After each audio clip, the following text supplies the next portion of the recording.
Hi guys, Sam Barber here for Tutorial Tuesday, and this week we have basic colour correction in After Effects. This is a video I'm editing at the moment for my channel and Meatball HD's channel, that's Carlo. It's just I got some footage from a skate park that we went to, and and I put it into After Effects, put the letterbox bars on and started colour correcting it, and this was the kind of result I got. Now if you look at the footage I had before, if we're just going to make a new comp out of some of the footage I got before, it's looking alright. Like, it's not too bad. There's not that much contrast on most of it, and it's not particularly colourful, so we're going to change that now. Right, so pretty much start a new comp, put whatever footage you've got in, and for the basic colour correction just use curves. So you can either type into your effects and presets, we just type curves.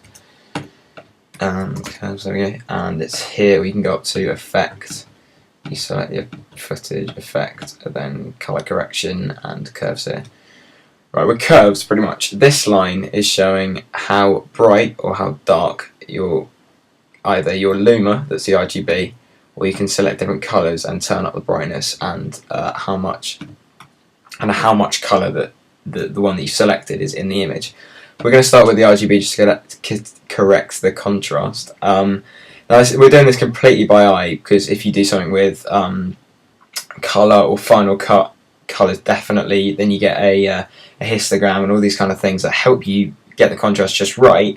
But if we're just doing simple colour correction in After Effects, then what we want to do is we want to drag up the brightness, so we're getting some more luma there, and we want to drag down the lows. So the highlights we're going to drag up, and the low lights, or just the lows, we want to drag down to bring in some more contrast image. What you want to not do is drag this completely down, because you're getting rid of all the detail in your image, and you don't want to blast out your highlights too much, because that just looks dreadful.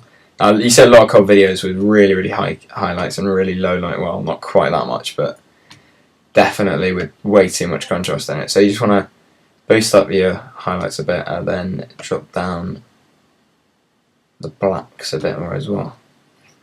Next we're going to move to if you look back at my other one, I've got this looks kind of a little bit retro thing going on. So how we do this is, if we go back to my other comp, what you want to go is you want to go into green.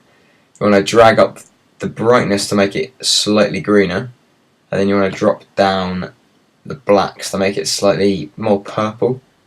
Just kind of play around with it to get it right, and that makes a really awesome effect. It looks great. Actually, I might just go a little bit too much contrast on that, so just gonna, that looks fine. Doesn't look bad at all. What also you can do is, if you go into red, you can just boost up the red a little bit and then drop down this to make it slightly more bluer, and that just gets rid of the extreme purples and the greens. That makes it look definitely a lot nicer. So that is a nicely colour corrected image, and yeah, so that's basic colour correction in After Effects. Pretty much it's just playing around with by eye just to get exactly what you want, but you can play around with any of these. There's blue, green and red, and then of course RGB that you can play around with the curves. Now that's using Curves plugin and really simple colour correction in After Effects. Alright guys, thanks for watching. Please subscribe to my channel and Meatball HD channel, that's Carlo's, to make sure you get a tutorial every Tuesday. Alright guys, see you later.